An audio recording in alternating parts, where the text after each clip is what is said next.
welcome to this special interview with Triton Digital. Today we've got Ben in the office. Ben, thanks for coming into the office today. Thank you. Before we jump into the conversation, because we're going to talk about programmatic audio today, because it's been a while since you've been in the office. I think it's nearly 3 years, isn't it? Yeah. Maybe even 4. Oh, yeah, wow. Yeah. 4 years is a long time in this space, and it's just nice to have another buddy in the office. So before we jump into the conversation, just give us a sort of overview of what you do at Triton. All right, so I'm in charge of the strategy, the prog strategy, and the go-to-market strategy, as well as overseeing the global expansion. So my team is distributed across different countries on all continents. Brilliant. So let's talk about. God, there's so much to talk about, especially this year.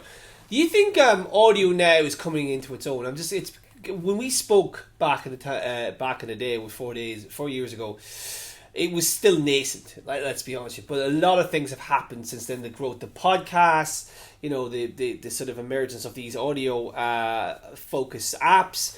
But do you think programmatic audio specifically, is coming into its own now from a buyer's perspective? And give us sort of an overview of that. Yeah, I think so. I think 4 years ago it was still an emerging channel. I think Spotify was, even though we've been doing programmatic audio since 2013. I think it was still emerging. So Spotify probably opened the door at a lot of agencies, but then all of the buyers now, they need to buy beyond a single property, and they also acknowledge the value and the reach of all of the podcasts, the radio stations. So what we're seeing is really we had actually 4 years ago, we had only AppNexus, how it was called at that time, and maybe the Trade Desk and maybe some one or two other DSPs. And they were just basically putting their toes in the water, and they weren't really investing lots of money in it. Correct. And now we have more than 30 DSPs actively trading on the platform every day, and onboarding two handful more. So either regional DSPs, South Asia, Southeast Asia is really exploding. So they have some more local DSPs, and when I say DSP, it's sometimes an hybrid of an online agency with a bidder. So companies that are focused on a vertical. But everyone in all countries are asking about programmatic. We have clients in Western Europe, but also in Eastern Europe, in Central Asia, in Southeast Asia, in Japan, in most countries in Africa, most countries in Latin America, and everyone is buying audio. So the market is not as liquid as display or video in most countries, but it is getting there. You feel there's a rise happening in terms of demand. We've seen a bump in $1 on the average CPM year over year. So it went from maybe $350 on average global, any type of deals, to $450.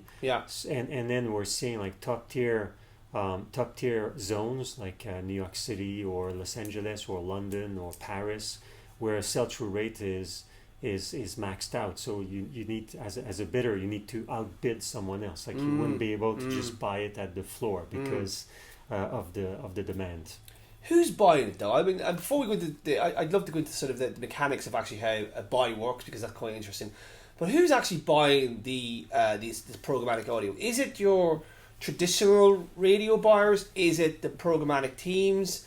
Who are you selling to? Are you selling to both parties, going, look, this benefits both of you, or how? Where do you even start with that? Yeah, that's a really good question. The first thing, Triton is purely tech. We don't do media representation, but when we work with the publishers and help them position their supply in front of buyers, they have a diverse crowd. You will have the traditional radio or broadcast buyers.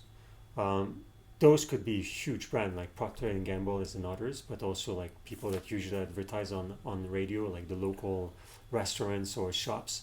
But you have a lot with the COVID-19 outbreak, we've seen a huge surge. They were already there, but they've just surged. Anyone selling software, hardware, any piece of equipment for the home office and all of that. So we've seen a surge of that. We've always had a lot of online education, insurance, banking, telco. So it's really a mix of everyone. So who's buying there or in which budget? So it went in 2013 when we started. We had mostly traditional radio buyers diving into programmatic, but nowadays anyone touching, we have a lot of advertisers doing multi-touch strategies. So they will buy video, display, and audio. So it's someone who's looking for an omni-channel sort of campaign. So they want to reach the buyer or the user in different channels, basically. Yeah, so that's in general what you see. Podcasts, I think, also attracted specific type of advertisement in some countries, like in the US. A lot of direct-to-consumer, direct response brands invaded the podcast space. In the UK or other countries, it's probably a bit less so. And we're seeing like contextual targeting works really well in podcast as well as in some type of radio programs. So you'll have really like niche or specialized advertiser. Like I was hearing one of the podcasts, it was like a book release announcement which was on a topic covered by the podcast. You wouldn't necessarily see that. You will only see that, I suppose, with lookalike modeling on Amazon usually. But on the internet, you don't need to have a specific retargeting tactic. If you know, like the program is about home DIY improvements, and you just release like a book of how to change electricity or whatever, like you know, like it's right on target. So you're seeing like some of those advertisers as well. And do you think COVID? It would be remiss of me if I didn't mention COVID at all. But do you think that COVID, virus has affected user behavior, and that has actually benefited sort of the audio programmatic space? So more podcasts, more engagement in these apps. Has that helped massively? Yeah, we've seen an increase in consumption across the board. Not just Triton. If you look on the trades, like anyone operating in the audio space saw a surge. We've seen some trends, like in the first, I would say, 6 weeks of lockdown. Then everyone was tuning to news and all type of content. So we saw a dip in like music related content, or like sports was down because there was no sport event. So you see like some format that nosedived. But after 6-8 weeks, we've seen like all of the other format except maybe sport that took longer before because of COVID-19 restriction. But all of the other format came back into the normal mix where people will consume news, consume entertainment, music, and all of that, but with an increased total throughput. And what happened in terms of advertising is that a lot of the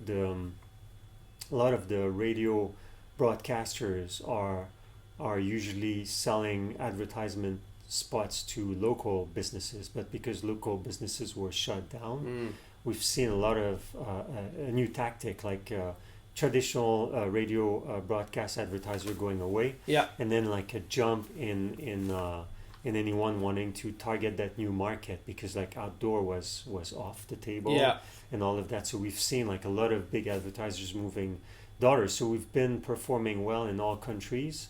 Even during the summer, because I suppose a lot of agencies were sitting on spend budgets, or advertisers that needed to like boost demand for their missed months. So like it's we're doing well. Like it's and the industry is doing well in terms of revenues there. So we're going to talk about measurement in our next episode, but I just want to just touch on it really briefly. When you sell, are you selling as the programmatic audio as a branding channel, or is there a direct response element to it as well? I'm curious because obviously radio has had its own measurement for many years, but I'm just wondering, how do you sell it as a branding channel, or we see in a lot of these podcasts these codes, like these codes which helps kind of link behavior and performance of the ads. So how do you sell this? Yeah, it's so that varies by country, I would say, but also at the start because we were talking to DSPs, and DSPs like in 2013 were really just about direct response, like branding, programmatic branding in 2013 was not like a thing, or maybe it started. So at the time we started with direct response. But then when they realized that it was not always easy to use the same tools, because at the time it was mostly cookie driven, they started to realize that buying the formats, because they realized that, let's say you use cookie or mobile ad ID for a sample of your buy, and you see it performing well on what you get signal for, but the rest of the program attracts the same type of socio-demographic, you could infer that yes, the rest will work. So what we're seeing now is you will have like a lot of buyers having both upper and lower funnel tactics, or when they buy, having like one tactic where they know they just use contextual, and one line where they would try to have like the DMP and all the targeting, retargeting. So we're seeing both, and we also have the traditional radio broadcast, radio advertisers that were direct response. Like if you listen to the over-the-air radio, it's always to get like also coupons to get like something new, or like you should ring a number or yeah. So those came in. So I think at first the DSPs were a bit lost on how do I track online to offline, but now there are more technologies and sophistication in a lot of the buyers. Like a good example, Home Depot in the US, they can convert from online, they're a big spender, to retail conversion, point of sale conversion, and they're not using a cookie mobile ID. They're really just mapping with zip code and micro zip code in the US to see like I've done a surge in buy in that region. Do I see like more foot traffic and conversion at the point of sale because I was promoting, let's say, like a discount on barbecue, so they will see that in that specific point of sale. They've seen a surge of transactions on barbecue. So those are, you need a bit more advanced advertisers, but that is working well in the US, or we've seen that a bit in the UK, also in Australia, the Netherlands. So any markets quite advanced in programmatic integration works well for that. So the innovation is coming. That's great. And it sounds like I love the fact that the old world and new world are melding into one. They're kind of using the existing sort of metrics and then applying new ones in terms of technology and targeting. So Ben, thanks for that overview of what's going on in the audio space, and we'll talk to you again in the next episode. Thank you for the invite. Thanks, Ben.